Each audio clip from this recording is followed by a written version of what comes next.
नमस्कार। आप सुन रहे हैं द बॉलीवुड रेडियो और मैं हूं आपके साथ आकाश।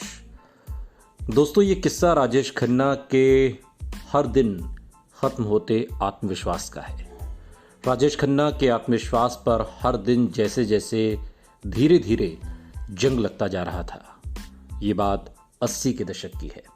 इंडस्ट्री में उनके बाद आए कई एक्टर्स उनकी बराबरी पर आकर खड़े हो गए थे। अकेले, चिड़चिड़े, कुंठित और हारे हुए। उनकी दिमागी हालत कुछ ऐसी ही थी।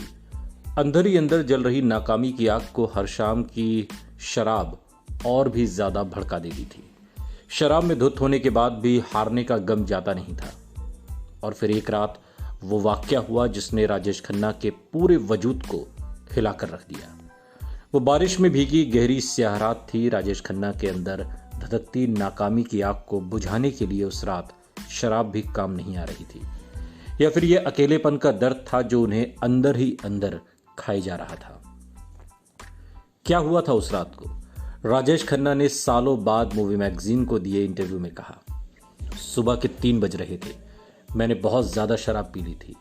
अचानक मेरे लिए सब कुछ बर्दाश्त करना बहुत मुश्किल हो गया, क्योंकि ऐसी नाकामी से मेरा सामना पहली बार हुआ था। एक के बाद एक मेरी 7 फिल्में फ्लॉप हो गई थी।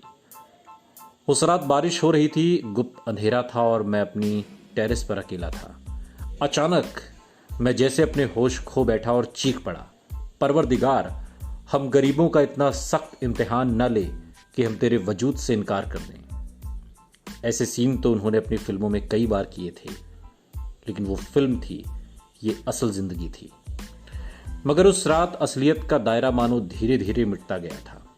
राजेश खन्ना की चीखें सुनकर पत्नी डिंपल और घर का स्टाफ दौड़ते हुए टेरेस पर आ गया। राजेश खन्ना फूट फूट कर रो रहे थे। राजेश खन्ना पूरी जिंदगी इस रात को नहीं भूले। पर्दे पर करोड़ों लोगों को खूबसूरत ख्वाब दिखाने वाले सुपरस्टार का सामना उस रात जिंदगी की हकीकत से हो गया था। मगर इस हकीकत को कबूल करना न तो उन्हें आता था, न ही शायद वो सीखना चाहते थे। बाद में एक इंटरव्यू में उन्होंने ये बात कबूल की कि अपने एक बुरे दौर में डिप्रेशन की हालत में उन्होंने खुदकुशी तक करने की सोची थी। एक बार मैंने समंदर में जाने की कोशिश भी की थी, लेकिन आखिरी मिनट पर अपना इरादा बदल दिया और खुद से वादा लिया, मैं नाकाम होकर नहीं मरूंगा। मैं नहीं चाहता था कि लोग कहें कि राजेश खन्ना एक कायर था। बाद के दिनों में राजेश खन्ना ने अपने एक इंटरव्यू में इस बात का जिक्र किया।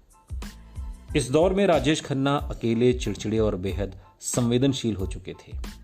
उस दौर की बात करते हुए उन्होंने खुद माना कि वो घंटों तक अकेले, परेशान और अपने ख्यालों में खोए रहते थे। वो अपनी नाकामी को स्वीकार नहीं कर पाए थे।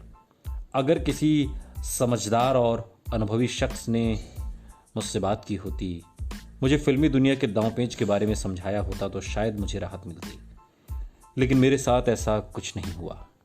एक सितारा बड़ी तेजी से नाकामी के अंधेरे में डूबता जा रहा था। सुनते रहिए द बॉलीवुड रेडियो। सुनता है सारा इंडिया।